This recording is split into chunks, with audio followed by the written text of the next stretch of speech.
el volumen.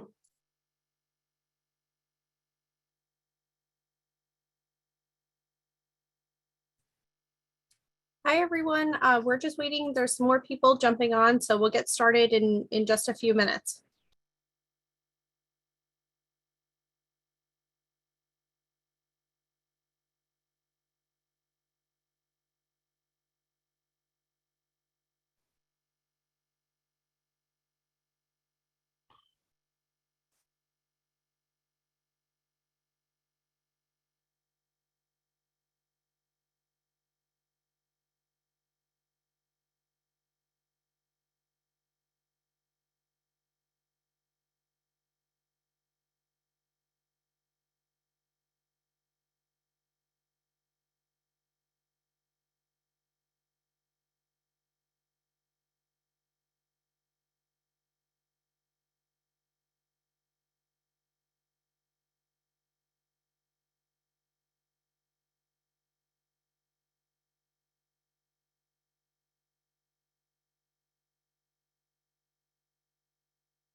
Hi, everyone. Thank you so much for joining us. I know that there's still some people joining in, but I wanted to go ahead and give it just one more minute, and then we'll go ahead and get started. I will have a QR code for you to scan so that we can take attendance and get some information if you want to be included in future webinars or communications. So if you guys do have your cell phones, just have them out. I do have the QR code at the beginning and at the end, so you'll have a chance to check in.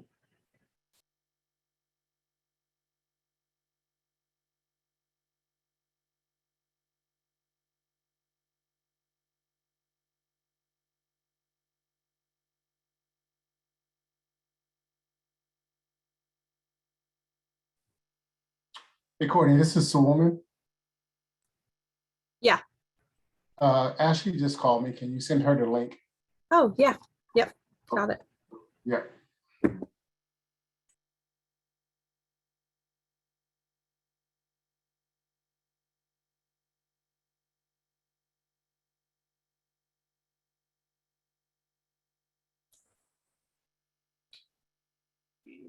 How you got all these?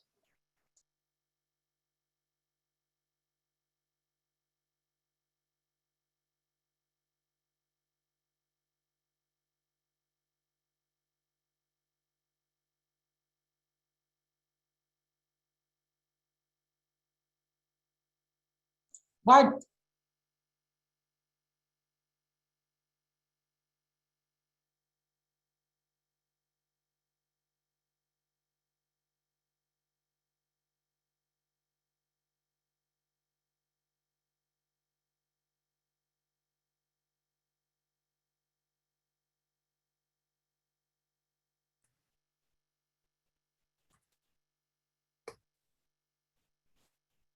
All right, so I say that we go ahead and get started. I will just monitor to see if anyone else is in the waiting room as we go on. But I wanted to first say thank you guys for taking the time to join us today. We just have a couple, things that we want to go over. And we have a wonderful property that we've worked with unfortunately, a couple times. But we have them here to kind of give you an overview of their experience, what they've learned, any changes they've made. So we'll go a little bit into what the county does and our roles and responsibilities.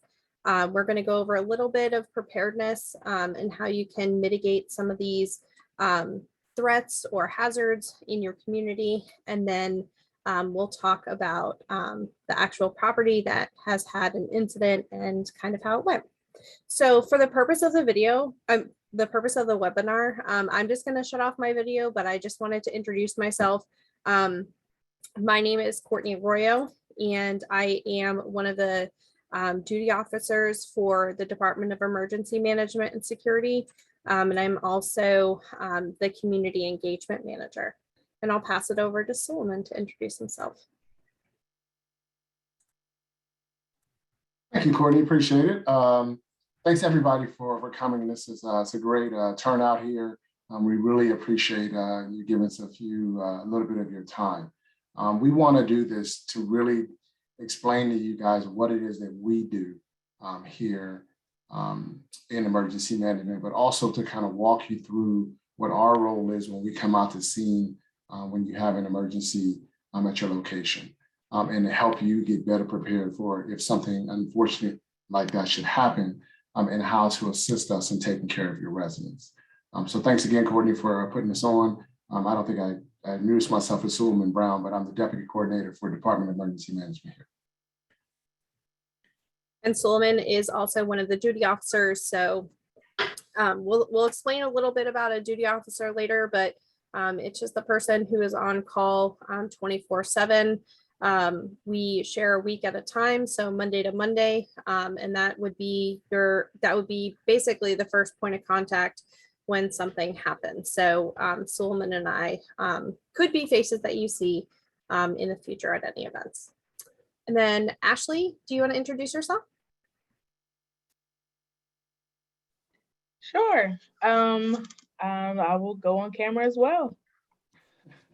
Hi, I'm Ashley Lewis. I work at Mount Vernon Square Apartments, one of the largest in the county, and I will be talking more into the presentation about some of the experiences that we had with some of the fires that occurred this year at our community. Awesome. And again, no pressure to have your cameras on. If you guys want to turn them off, if you're more comfortable talking with them off, totally okay. I just get distracted because I have a couple different screens up, so I just don't want to be looking at different screens while we're trying to speak. So I did want to mention that we do have an attendance QR code. So I know that we have a lot of participants. So here is the attendance QR code. If you want to go ahead and scan that, there's just a couple of questions so that we could get who has actually joined this, if you want additional information in the future. And then of course, I will send out the PowerPoint to you guys following this. So if you could, we would greatly appreciate you checking in. And don't worry, if you miss it right now, I have the QR code again later in the PowerPoint. So I'm going to turn it over to Suleiman to give us an overview of the Department of Emergency Management and Security. All right. Thanks again, Courtney. Appreciate it. Yeah, really quick, I'm going to just talk to you about what emergency management does. I know some of the people on the call know what emergency management does, but some of you don't. And I think this is a good opportunity for us to kind of run you through it a little bit. Our mission statement is up on the screen right now. Just take a second to kind of go through that. But basically what that means is our job is to work within the county and to work with businesses, vendors, manufacturers, buildings, all across the county to prevent disasters or emergencies from happening. Obviously we can't prevent it, but we can educate you and to help you how to teach you how to deal with emergencies as they come up. And that's kind of where our mitigation part comes in over there in the dark blue, is to really get out, look at past events and determine what we can put in place, whether that's a physical barrier or updating of electrical outlets, stuff like that. Courtney, you just, oh, there we go, okay. talking to you about fires and how they started, how to prevent that in apartment complexes. We do that in coordination with other agencies in the county to help you mitigate events like that. Preparedness, you've seen us out in your communities talking to you about preparedness, talking to you about kits to have, everything that you would need to be prepared for the first 72 hours of an emergency. And Courtney's team does that and does a really good job of educating the public on that and how to survive until our public safety personnel can get to you. Also the response piece, which is more of our public safety, fire, police department, sheriff's department. Those guys are actually coming out when the emergency happens and taking care of the emergency part of that disaster. And then we come in right behind them and you talk to us about the next 72 hours or the next week or the next month. And we get you connected with agencies within Fairfax County that can help families that need assistance. Some of our partners like Red Cross and some of the NGOs to get you clothes, temporary housing, even long-term housing if necessary. And that's part of the recovery part, which could take anywhere between 24 hours to 2 years or 15 years. But that all kind of comes out of our office, and we're the face dealing with the community into Fairfax County. Corey, can you go to the next slide? We have a few divisions in emergency management. We have our planning and policy, which is more kind of inside baseball, where we help our county agencies develop their plans, their emergency operation plan that the county uses to respond to emergencies. A lot of agencies have internal plans that we assist with them to ensure that they're up to date. There are a lot of plans that tell us how to deal with emergencies outside, obviously, the county, but for businesses. So we help update those policies through our planning and policy group. We have another division called training and exercise. And the training and exercise division is there to really take those plans and to exercise them to ensure that people understand how to respond. I'm a firm believer that if you practice, then when it actually happens, you're going to be prepared. There's not going to be any fear. It's not going to be any concern, hesitation about making decisions. So we try to train and exercise as much as possible to ensure people are prepared for the events. Community engagement is Courtney's division. And community engagement, again, goes out, talks to people about preparation, talks to people about what they're going to get from emergency management over the first 72 hours and what you can get from the county as we move beyond that 72-hour focus. So her group goes out to businesses, homeowners associations, apartment complexes like some of you guys, individuals. We hold events at places, fairs, and places like that where people will come by and we talk to them about emergency management and what our role is. We have COOP, which is continuity of operations. Again, that's an internal thing, but it's about allowing for Fairfax County to continue if we lose computers or if we lose our ability to communicate with the residents. We have certain things that we have to do because we're a local government. COOP helps us prepare for that. If we have an outage, we should still be able to do the basic responsibilities of what the government is to give to its residents. So again, that's more of an exercise, a planning document, operations is everything in one. And that's run by a gentleman by the name of Avery Church in our agency. And then we have EOC operations. And if you look on the screen, you'll see two pictures kind of our emergency operations center. That is precisely what we do. That's our mission essential function. When an event happens, if we have a fire at an apartment complex, we are typically going to open up our emergency operations center because we want to have a hub of where the information is coming in. Our duty officer that Courtney talked about a moment ago is going to be out on the scene communicating back to our emergency operations center. And we're going to have those agencies that provide that recovery assistance for you, provide that initial assistance that you would need. They're going to be in the EOC with us. So as we get the information from the field, it comes into the Emergency Operations Center, and then we start preparing to provide assistance to the residents. So we're a small agency, but we have our arms in almost every piece of Fairfax County. So there's not going to be an event or emergency where emergency management is not involved with it. We may deal with fire department one time. We may deal with law enforcement and police and sheriff. We may deal with a flooding issue when it comes to public works, family services, one of our partners that we would talk to in getting people assistance beyond the initial emergency. I know that Courtney is going to talk a little bit about this, but part of what we want you to walk away from this presentation with is that there is a time frame of when we look at it and we consider it to be the emergency part of the event.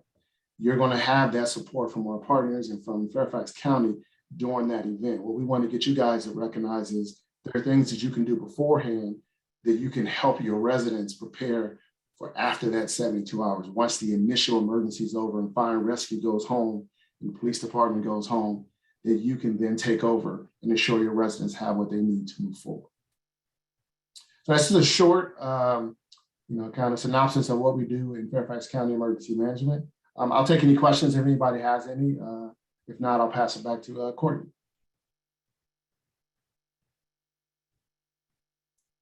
Awesome. And of course, I did just want to mention that the chat is also open. So if you have a question and you can't come off mute or you want to put it in the chat, we do have one of my colleagues, Mariah, monitoring the chat for us. So feel free. Okay, so talking about fires in Fairfax County, I've been with our agency since 2017, so going on 5 years. And we've seen several apartment fires, some more catastrophic than others. And I have some other pictures that I'll show you in a little bit. But our most notable to date is our 2018 Forest Glen senior apartment fire. That was a terrible day. It was actually a super nice day. It was windy. We were on fire watch because there was a high probability of fire that could occur if someone were to dispose of smoking material improperly, just because we were in more of a drought situation and hadn't had rain in a while. Unfortunately, on that day, it was a day, early May 2nd, we had not only the Forest Glen apartments, but we also had a townhouse community and a bank that all had fires at the same time.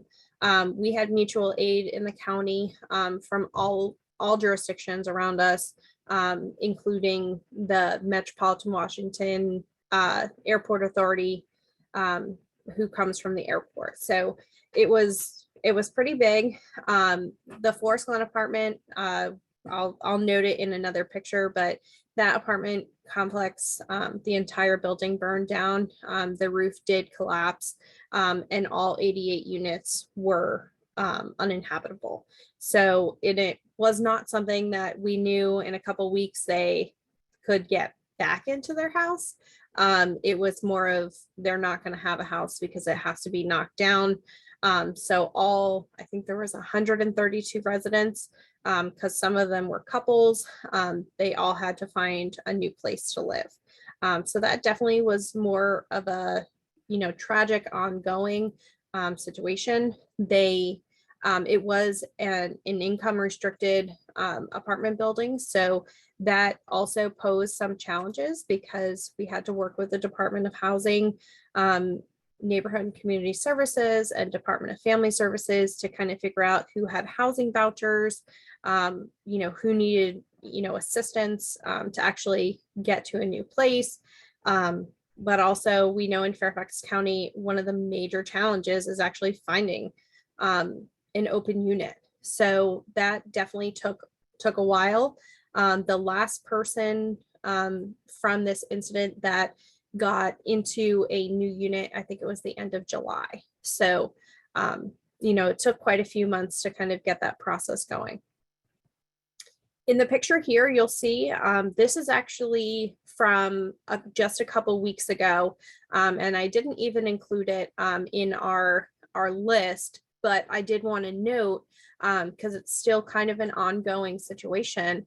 A couple weeks ago it was like a super rainy day, and we actually looked out the window after we saw a garden apartment fire. We got an alert that said that there was a garden apartment fire, and then it quickly was upgraded. And we didn't realize how close it was to us, but it was right down the street from our office. So of course, you know, within a little while, emergency management was requested because the fire was pretty bad, and they knew that residents were going to be displaced. So between emergency management and the Red Cross, we were able to go out and provide assistance. So as you can see, I actually just took this picture the other day. I went back because the pictures I took on the day of the fire, it was pouring rain, so you really couldn't see all that well.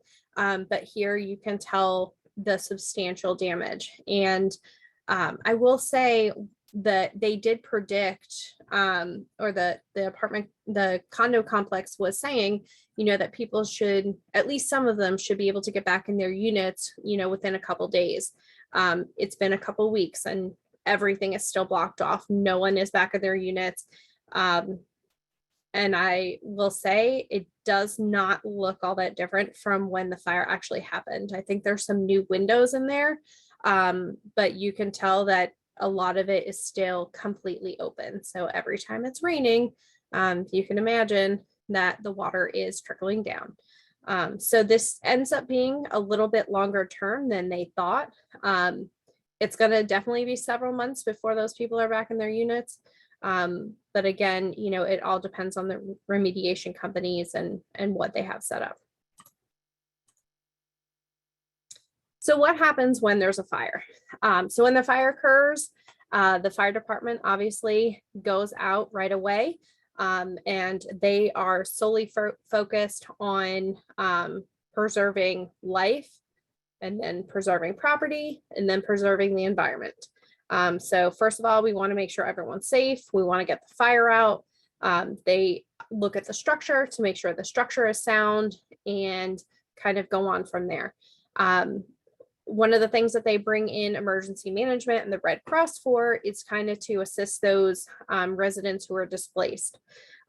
Typically, we try to find either a community center in that particular community, or even a party room. We've used a pool house before. So anything where we can, you know, get people, you know, to safety and start giving them information and helping them try to figure out what their next step is. Typically, and of course, there's a lot more fires in Fairfax County than was on that list, but I do want to note, usually if there are less than 5 apartments that are either displaced or damaged, it usually goes to the Red Cross and they're able to handle it. And if they need anything, they would contact us. If it's more than 5 apartments, you know, sometimes the duty officer will be called if the Red Cross might need assistance, but, you know, it just all depends on how many is affected. In this instance that we just had, there were 24 units. So if you think there were an average of 2 people per unit, so that's, you know, over 50 residents. So that's quite a bit of people, which is why we went on scene to kind of try to help coordinate. Luckily, because it was a condo and it was owned, most people either had renter's insurance or homeowners insurance. So they were able to contact their insurance company. They were able to get a hotel and then kind of start that process. There were a few people that did not have renter's insurance that needed more of that immediate financial assistance. So we did help process them with the Red Cross for some immediate assistance. So when we talk about immediate assistance, it's that initial response, just about the first 24 hours. So usually fires never occur at a great time. And it often, you know, takes many, many hours to kind of work through the situation. I remember, I think the first time I met Ashley, it it was around 4 a.m. That Suleiman and I ended up down at her apartment complex. And I think by the time we left there, it was like 2 o'clock in the afternoon, and we were still talking to her at 10 o'clock that night, just trying to support them and figure out what was going on. Suleiman, did you have something you want to jump in for? Nope, I was just shaking my head agreeing. Okay, cool. And then short-term recovery. And I do want to mention, so property management is in each of these lists.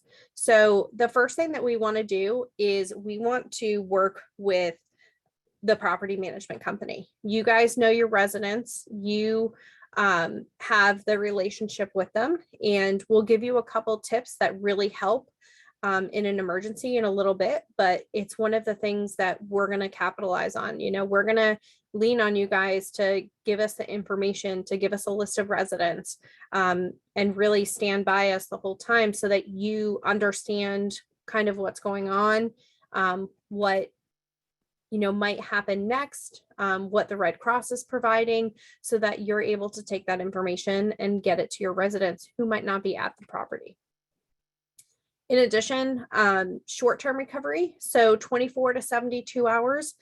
So really, this is the first 3 nights. So if someone needs immediate assistance, usually the Red Cross will open a case for them, and they are able to kind of go through and help them, get a, it's like a Visa card so that they have their basic needs met for the first couple days.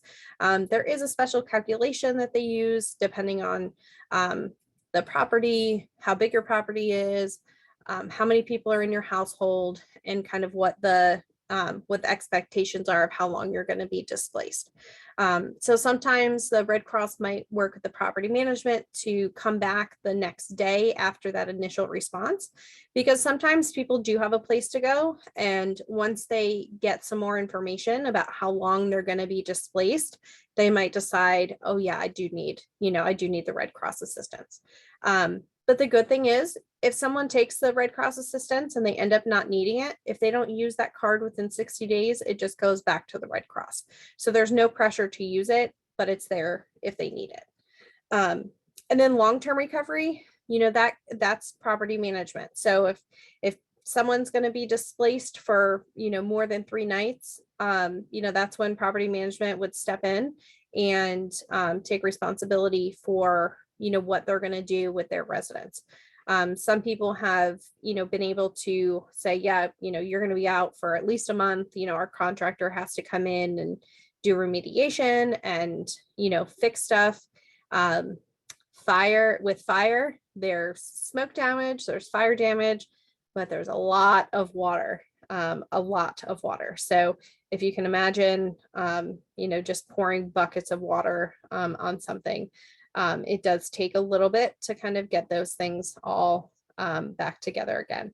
So whether it's setting up a hotel room or, giving back rent for the month, kind of whatever your property does is up to you. There's no, law or guide of what you have to do, but that should be, something that your property is consistently thinking about.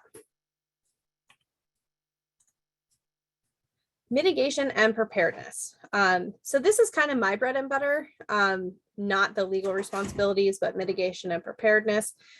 This is what I go out and teach. So I hope that you guys get some stuff out of this, but also utilize the resources that we have. So I'll give you guys a little bit more information in a few minutes, but I do want to just recognize that there is the Virginia Residential Landlord and Tenant Act that's located in Chapter 12 of the Code of Virginia. So these are the rights and responsibilities between tenants and landlords in all jurisdictions throughout Virginia. So these, any legal actions, you should refer back to this. I would say there's a lot of information in here about what happens when there's a fire, when a dwelling is unfit or uninhabitable, how long it might take for someone, if they're out of their house. they want to get out of their lease. So I would definitely refer you back to that. So the top causes of fires. So according to the National Fire Protection Agency, it is cooking, heating, electrical, smoking, and candles. In this particular picture, I want to point out the speaker that you see in the middle of the room. That speaker was plugged into an outlet and was actually the cause of the fire. So it was an electrical short circuit that caused a fire. And obviously you can see that there is extensive damage to this unit. This was actually one of the, I would say, worst fires that we had. You'll see that the roof is actually still intact, and there are still walls. So this is very unique because this building was built in the 1960s, and they actually had very solid firewalls. So the entire structure was still sound and okay. It was everything inside that was just going to need to be replaced. Because of the water, obviously there are other units that were damaged because of the water, because of the smoke, and you know, a lot of the windows had to be broken in order to fight the fire. So in this instance, there were 12 units displaced, but in 12 units, there were 56 people. So that was a large amount of people that were displaced from one incident. And it unfortunately happened in, I think, November or December. It was a really cold night, and there were, I think it happened like at 5 o'clock, but it was already getting dark. So we definitely did not have a lot of things going for us at that point, but we did get over there to the apartment complex. We had people meet at a community center. We brought the Red Cross in. We were able to provide assistance to those people who were still around. Some people went to stay with friends and family, but then the Red Cross came back the following day, and they were able to provide assistance to some of the other units. One of the great things between this fire and the fire that we recently had, they were able to provide us a list of residents. So it is really helpful to provide a list of residents so that we can make sure that they talk to everyone they need. So if they talk to the Red Cross, if they might have any housing vouchers or receive any assistance from the county or the state, you know, we want to make sure that they are getting processed through and seeing all of those different people. So these are just a couple more pictures. This again is, this is actually the same fire with the speaker. There were a couple people that actually had to go down. They tied some sheets and clothes together, and that's how they were able to escape from the scene. And this is kind of an overhead view, and then you can see an adjacent bedroom that was also damaged. And this is just another view. You can see, you know, right through the roof of this this other unit. Okay, so activities for property management, having notifications to residents. So how do you connect with your residents? Do you have an email system? Do you have a text system? Do you have a page on social media that you communicate to your residents with? Having some type of procedure about how you get information out is super critical. Not everyone is home when an emergency happens. So it's really important that you do try to notify them right away. You know, they might have pets, they might, you know, have something of value. There's a lot of different, you know, things to consider, but you want to make sure that you're respectful to the residents and let them know as quickly as possible. Having an updated list of residents readily available. So however you would run that information or get a report, that's one of the first things that we're going to ask of the property management or the landlord, whoever owns the building or the dwelling, you know, what, do you have a list of residents so that we can start processing and making sure all those people get what they need. And then also having a property management after hours number for emergency communications. I know I've definitely called Ashley at like 11 o'clock at night just to check in after we've had several late night meetings. So, you know, it's always great in emergency management, you know, if something happens, we will typically share our number so that you can get in touch with us. But it's just one of those things that's great to have, you know, someone on call and for someone to answer the phone when we call that number, because a lot of times you have to go to an answering service and it just takes way too long. So it's really helpful if you kind of have a direct line for emergencies. And this is just a picture of an example of some communications that went out at one of our last fires. So we had, the fire department was willing to go into some of the units to get any medications or medical supplies or any, you know, super valuable things that they needed, because we knew that the homeowners or tenants weren't going to be able to go back in for quite some time. So they were able to offer that to the residents. And they did stay for several hours and waited for some residents, but towards the end, the structure was not safe to keep going into. And we had a couple pieces of the building start to fall. And luckily we had a firefighter that had a helmet on, and it wasn't a resident, but we had to stop those efforts. So Courtney, yeah. can I just, Absolutely. Okay, I wanted to go back to the last slide just to reiterate to everybody on the call how important it is to have somebody that we or public safety can get in contact with. I know Courtney mentioned having some type of after hours number, but a lot of times those numbers go to a voicemail.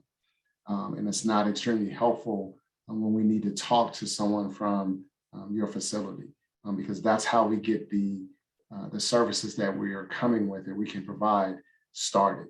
So if we can have someone that we can talk to, they can get us into your community center, where we can get your residents in place and start getting them signed up for the services that the county offers immediately, is important. So if you don't have that after hours number, or somebody, a human being, is going to pick up the phone, please take a look at that and try to implement that into your process. Thanks, Courtney.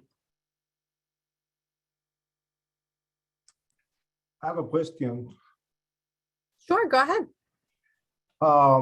How would I provide a telephone number of the contact people here in our property? Like, do you have like a place, or we can just let you know? Because we do have a concierge till 12 o'clock at night, but after that you can call me, which I'm the manager, and also you can call the maintenance supervisor.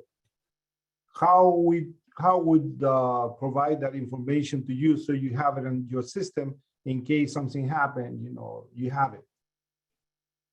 That is actually a great question.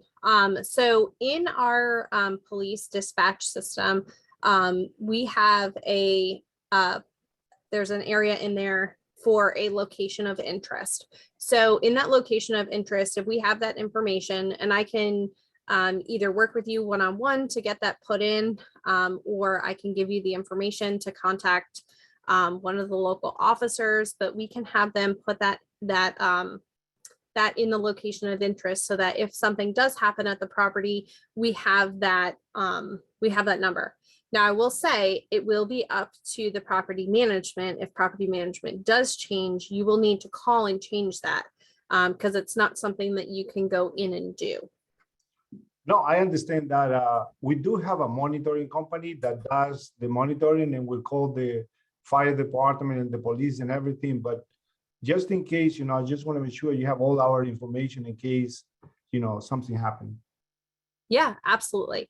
And if anyone else is interested in that as well, you know, feel free to let me know at the end of this, and we can follow up on, we can follow up separately, and I can get the information for the police department to put in. And also, Will you be providing the information of the Red Cross? I mean, is it a local number or something where we can call? I'm calling here from the Herndon area. This is the Icon of Dallas, and I'm the property manager, Herman Arredondo. Yeah, so great question as well. So usually when there's a fire and there's going to be individuals that are displaced, the fire department calls directly into the dispatch number. There is a 1-800 number that I can, I'll send out in our email at the end of this, but you can also call, but just know that typically it happens pretty early on in the event, so that the Red Cross can get out there and start helping residents as soon as something happens. But that's a great question, and I'll provide you with that information. I appreciate that. I've been here 4 years and we never have anything like that. So, but I don't want to be in that position either. Yeah, exactly. Right. And that's why we're doing this, because some properties, will obviously never be in this situation, but you just never know, which is why we figured that we would do this. We've never done this before. So I hope that this information is kind of helpful for you guys. And I think it's excellent. And I will forward all this information to my management team. So the rest of the team, we have like 20 properties. They can watch this video that you're recording. So send me the link so that way everybody benefit from this. Absolutely. Thank you. Thank you. All right. So this is the property that I was talking a little bit about before. This is Forest Glen. This is the property that the whole thing actually ended up being demolished. I use this as our huge example for smoking mitigation, because this fire was started by improper disposal of smoking material. Someone was smoking on their balcony. They put their cigarette out in a planter pot, which obviously, if it's not watered, it's definitely combustible. Once that soil caught on fire, it actually was really close to one of the wood pedestals that go up to the next floor, and it went up the side of the unit, went to the roof, and it kind of just spread from there. And the unfortunate part, we did not lose any lives in that, but the unfortunate part is that it was outside of where the fire alarm was. So a lot of residents were evacuating super quickly, because someone actually ended up pulling the fire alarm because the fire was over the fire alarm system. So it was a very interesting situation, but this is one of the instances where you can consider restricting smoking in the property. So it's one of the things that a lot of properties do, where they make it a no smoking property, or they have designated areas where people can smoke that are away from the building. So that's one of the great things to consider. I know that some of the other properties have also had some of these issues. So, we can definitely talk about that a little bit more if anyone has any additional questions after. So renter's insurance. Renter's insurance is not a law in Virginia. You don't have to have it, but we suggest that everyone has it. Landlords and properties do have the right to require their renters to have insurance in order to occupy their property. So it is up to the property management or the landlord, to work with them. I know that in some properties, the renter's insurance actually goes through with the rent. So it kind of is a guarantee that you have the insurance. And I cannot tell you how many people don't have insurance, and then they're like, well, how am I going to replace my stuff? And the real answer is renter's insurance. You want to make sure you have renter's insurance. You want to make sure you inventory your personal items, those high ticket items like jewelry, furniture, any anything's of value that you have, you want to make sure that you inventory it. Another tip is just to take pictures around your house of what you have. If you had to go and replace everything that was in your house right now, after something happened, guaranteed it is going to be way more expensive than you thought it was. So a great thing to do each year, or even when you move, a lot of people like to go through and inventory their stuff and see how much it would cost to replace it if they needed to replace it. The other thing, there is a difference in renter's insurance between actual value and replacement value. So you definitely want to make sure that you look at the fine lines to make sure that you have enough coverage for that replacement. So some other mitigation activities that you guys can actually do as landlords or property management is to make sure that smoke alarms are installed and that they actually work. A lot of residents, gosh, if they have the smoke alarm that's chirping, a lot of people will take it off and take out the batteries. I've actually heard someone recently tell me that her smoke alarm was going off, but she didn't think it was real. And she actually got out 2 different size ladders to try to turn off the smoke alarm because she didn't feel like going outside. So we really want to hit home that if the fire alarm goes off, get out and stay out. Take it seriously. You never know where the fire is. If you stay inside, you're not only risking your life, but you're risking the life of the first responders who now need to come rescue you. So we want to make sure that everyone is as safe as possible and take every smoke alarm or alarm going off seriously. Another great one is to install and maintain a sprinkler system. So particularly in high-rise buildings, this is a way that they help the property management manage a fire if there is a fire, because it might take several minutes for them to get up to the floor of where the fire actually is. Also, having a fire extinguisher in each unit. I know that I have several in my house. The additional thing to know is how to actually use a fire extinguisher. So if you don't know how to use it, you can always, contact the local fire department and have, a little demo of actually how to use a fire extinguisher. So that way people are confident when if they do have to use it, when they have to use it, they're confident and they can actually take action. You can also conduct regular safety checks. So checking those smoke alarms every 6 months, making sure that exits are clear and you actually have an established exit route. So, if there's different doors, that lead to the property, make sure that you can actually get out them. Sometimes they get painted over and they get, painted shut. So make sure that everything is, very, very much up to date. Encourage your residents, if they see something, to say something. If something's not right, someone's not listening to the rules, you see something that could really go bad or sideways, make sure you have an open line of communication for them to report that, or even a line of communication that they can report it anonymously so that they feel like they are giving you information, but they're also not getting in trouble.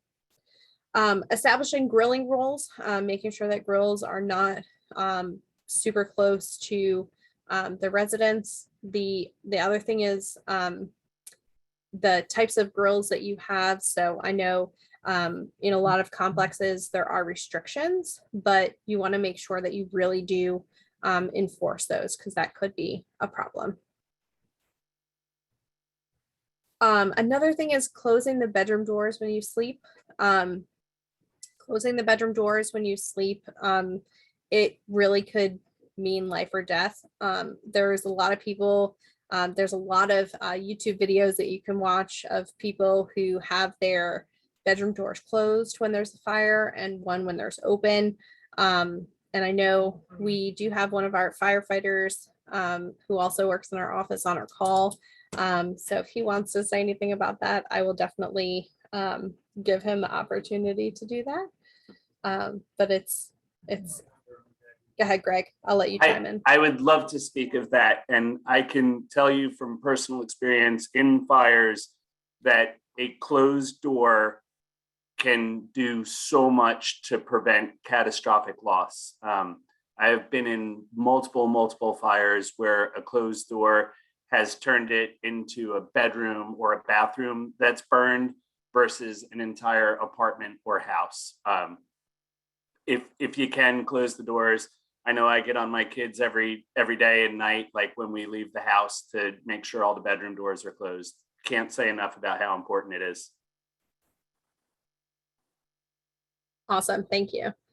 And I've heard Greg talk about that enough. I always keep my bedroom doors closed. I keep every door closed that I can because I completely understand, what is happening. And I see videos and pictures of that all the time. Also, the other thing is to pre-pack an emergency kit.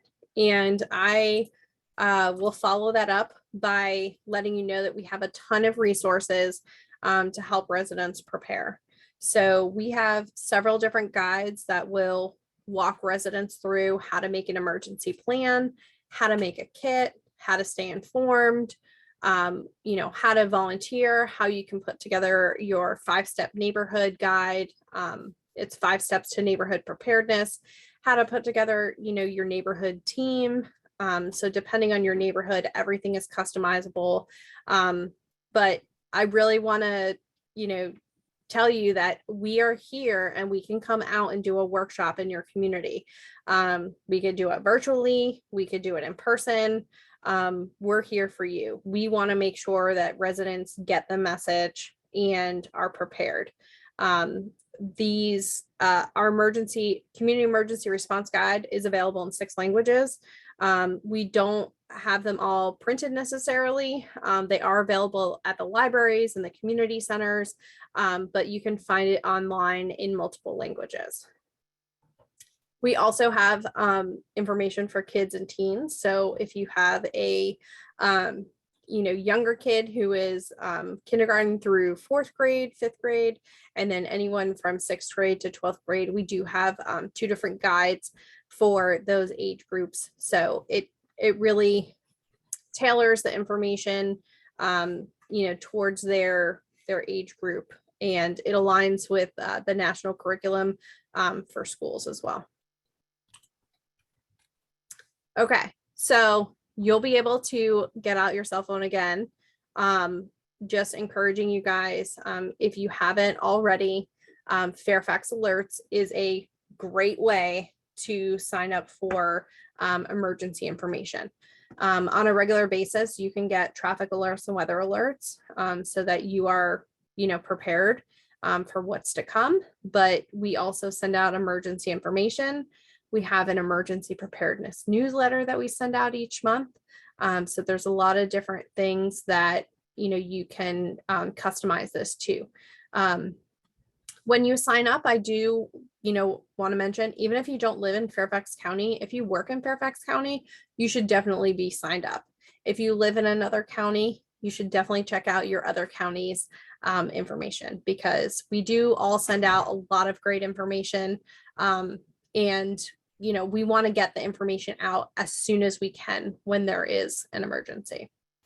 We're also on Facebook and Twitter. So you guys can follow us. Emergency management is at Ready Fairfax, and then Fairfax County is at Fairfax County. And we post things just about every day. Sometimes it is preparedness information. Sometimes it's weather information.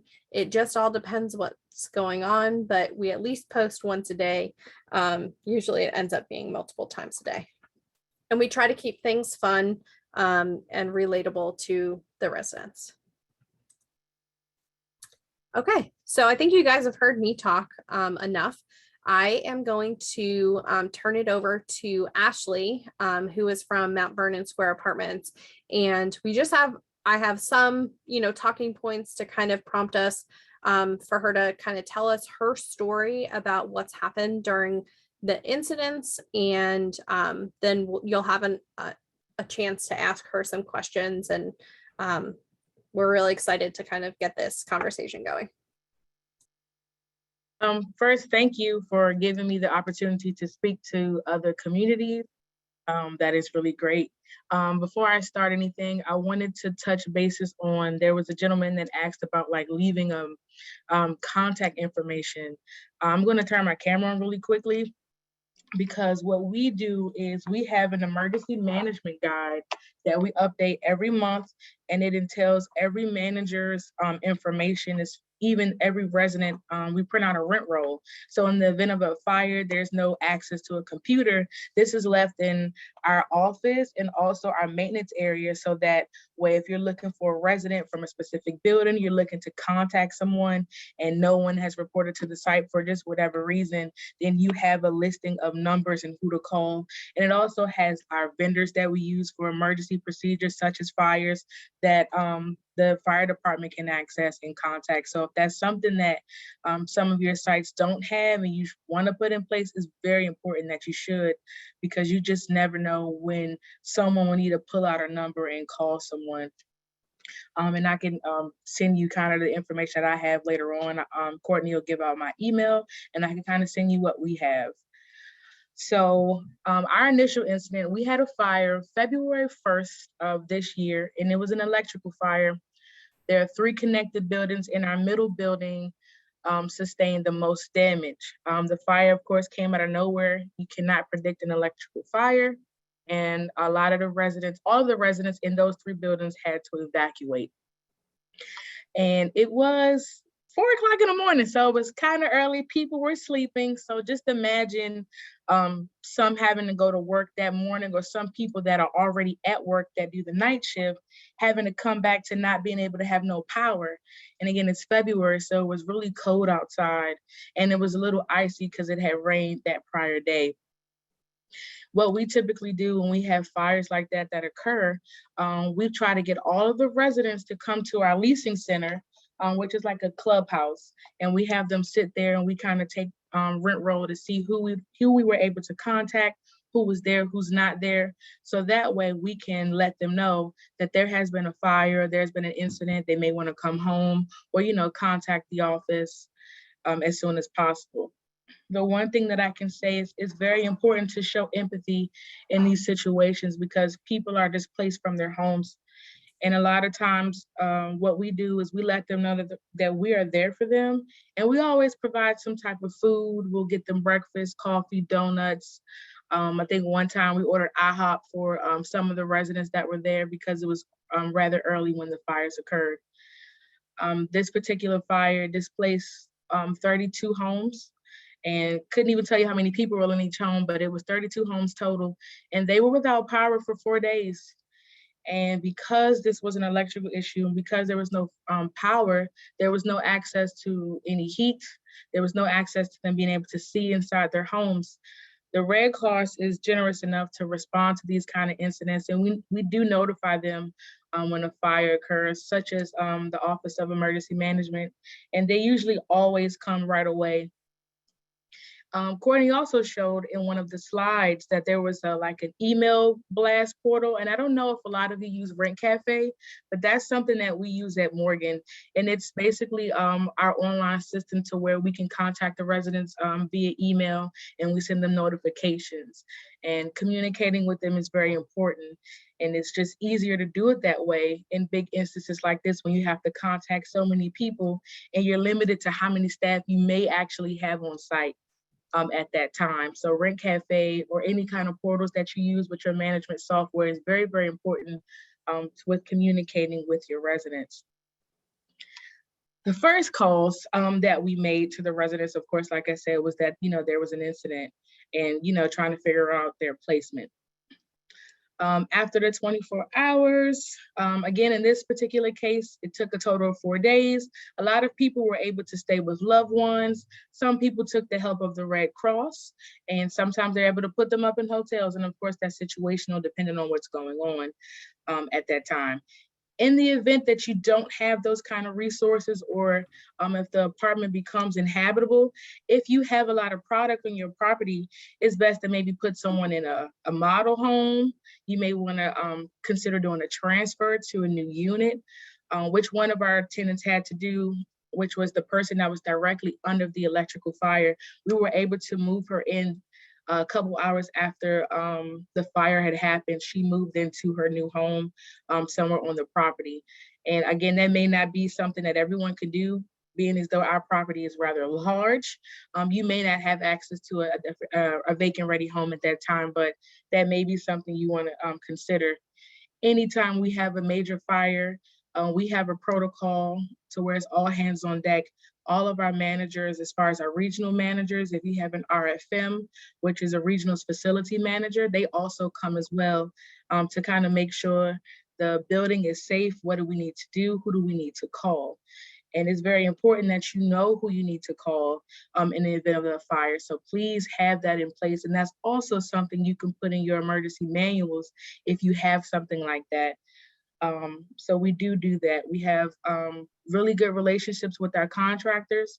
Anytime there's a fire that happens, we also call them because they may be able to kind of do some things really quick, or it may take some time, but they're able to get there on site and kind of help with the situation. Since we had an electrical fire, we had our carpet people there. They were able to kind of like extract some of the things in the building as far as the water is concerned. So it doesn't cause any further damage to your communities. You may have vendors that does restoration. We have them on call as well. And they'll come out and kind of wipe down any smoke damage that happens in the building. So it's just important that you all figure what's needed for your sites. And that will work for you, and just constantly stay in communication with your residents. Every day throughout the night, as Courtney said, she would call me. We were here. I would send out an email blast, no matter what time it was. Anytime I got some type of information, update from my management company as far as when the power company's coming out, when we will turn it back on, where they can go, if they need assistance, I'm constantly sending them notifications so that they are also in the loop of what's going on. And if you put yourself in their shoes sometimes, they kind of, want to know what's next. But if you're constantly communicating, it limits those phone calls that come through to your offices. It limits the emails that you may get regarding what's going on if you're constantly communicating with your residents as things happen. And I think that that's it. Unless you all have any questions for me, that's pretty much how we deal with our fires here. We show compassion to our residents. We let them know that we understand that they're going through something, and we do our best to kind of get them back in their homes as soon as possible. So yeah, that's pretty much all I have.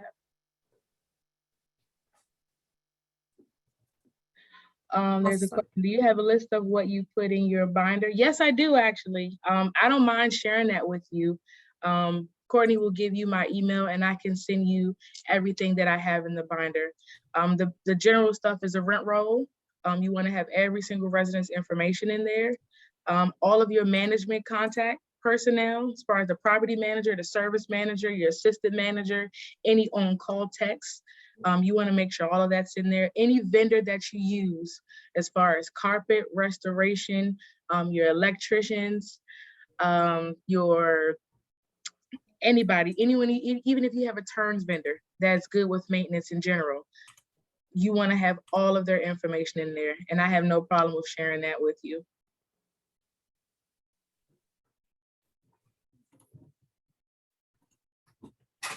Awesome. That is great.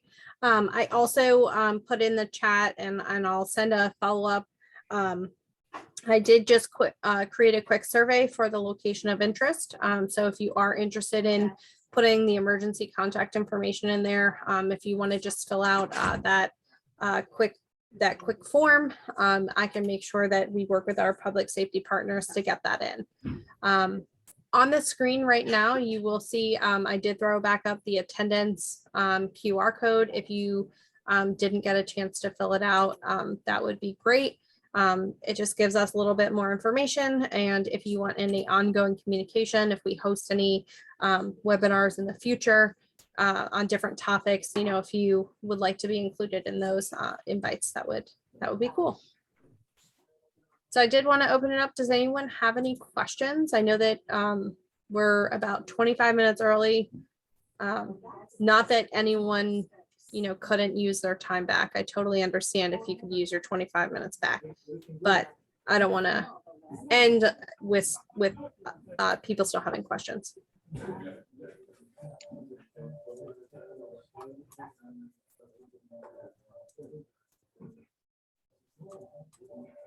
Okay, so I'm going to put up for Fairfax County Department of Emergency Management and Security. I will be the point of contact, and then Ashley will be the contact for the Mount Vernon Square Apartments. I will be able to, if you fill out the form for the attendance, I will take all of the email addresses that are in there, and I can send out some of the information. I know Ashley said that she is going to get the list of what's in their book. I can send out the presentation. I'll send out the information for the Red Cross, and I'll also include in there the link if you want to do the location of interest. So sound good? Yes, thank you. Again, I just want to thank you for giving me the opportunity to share. Sharing is caring. You know, everybody hears that statement, but it really does. Property management is so small. So you just never know what kind of, you know, things that everybody deals with on their site. So it's kind of good to connect and, you know, get some other ideas or insight on how other people do things. I appreciate this.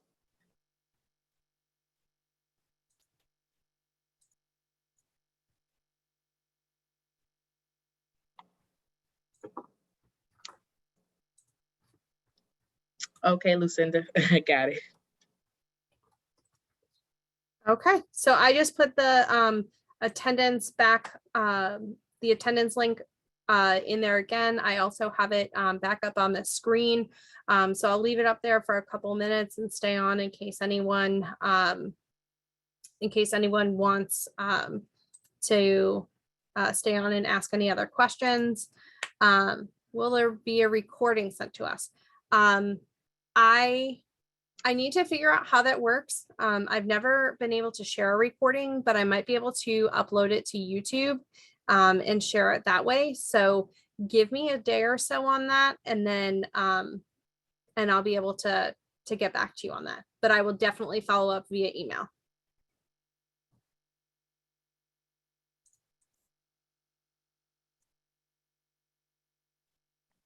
All right. Well, thank you guys all for joining. We really appreciate it. I hope that this was helpful, and we look forward to working with you guys in the future if we ever do have to see you during an emergency, but it's always nice to get some more information out. So have a great day, and thanks for joining. Thank you very much.